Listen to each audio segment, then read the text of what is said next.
For this demonstration, I will be using a vulnerable software taken from exploit database website. The download link for this software exists in the PDF document on udemy.com, so you can download it and follow the steps with me. Okay, once the software is downloaded, let's try together and install this software here on our virtual machine.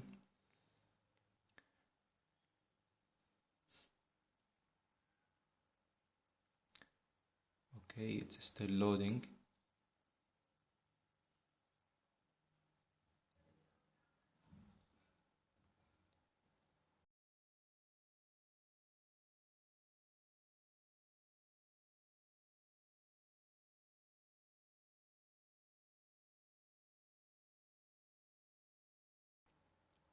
Okay, so let's go for next.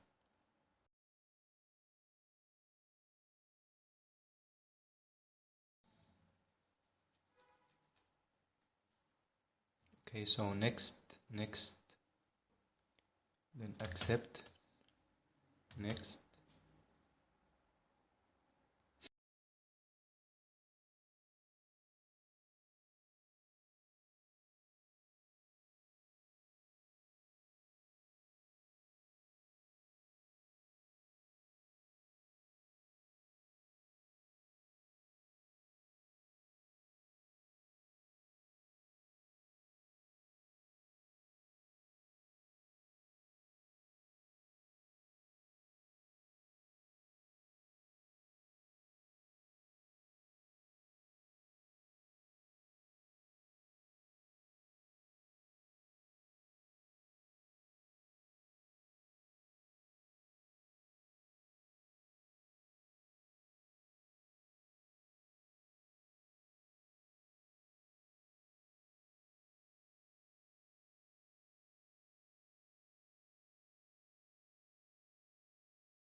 Okay, so once it's finished, and I will restart my PC later.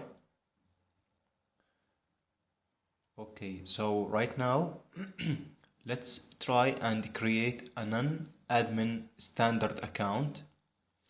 And if we go to add or remove user account, okay, here we got a non-admin account previously created while, testing the vulnerability. So I'm gonna just delete this account entirely, and we will be creating a new one from scratch.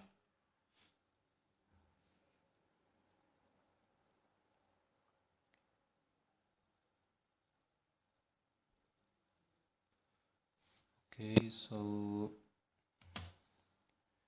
cancel, and let's go create a new account, and I will call this one non-admin.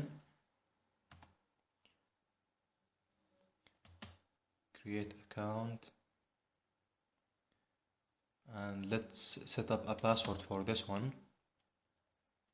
Create password, and I will do 123 123, and the hint is also 123.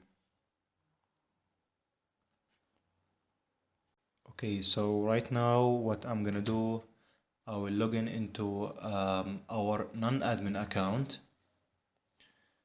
So let me close this one and do a quick restart.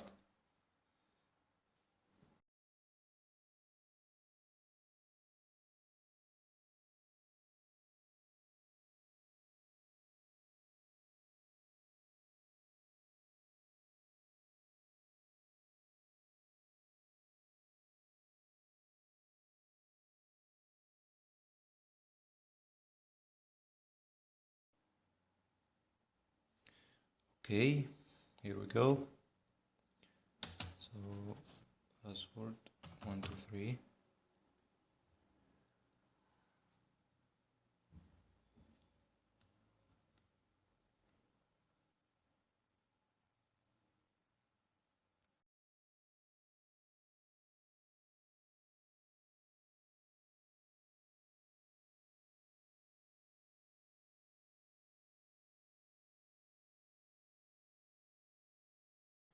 Okay, so first of all, let me quickly show some desktop icons.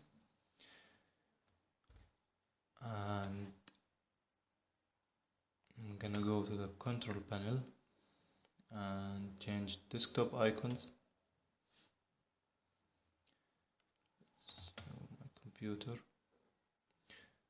Okay, remember that now we are logged into non-admin account.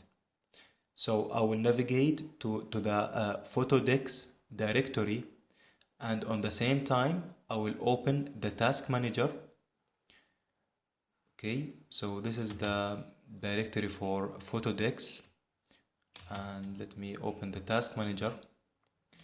Now if you pay a close attention to the service name which gets created by Photodex software, let me scroll down a little bit, and the service name is SCS Access. Now let's get more information about this service, and I will go to services and filter them out.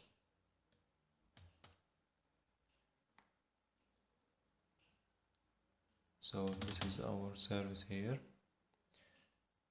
Now once I click properties, now you can see that we were able to find the exe file path for this service. Okay, so let's go and have a look into this directory. Okay, and if we scroll down, okay, so this is our exe file here. Now if I do a right click on it, notice that we don't need any admin privilege to rename, delete, copy, or even cut this file. So technically, if I rename this file to ABC for instance, and then replaced a malicious file instead of this one, then we can take an advantage of this vulnerability. Okay, let's see what we can do with this vulnerability. But first, let me grab my pen here. Alright, so in the next video, we will create a new service exe file purely in Python. Then we will replace the current one, which is the sci access.exe file, and we will see on what privilege we can gain an access by doing so. That's it for this video. Thank you very much for watching.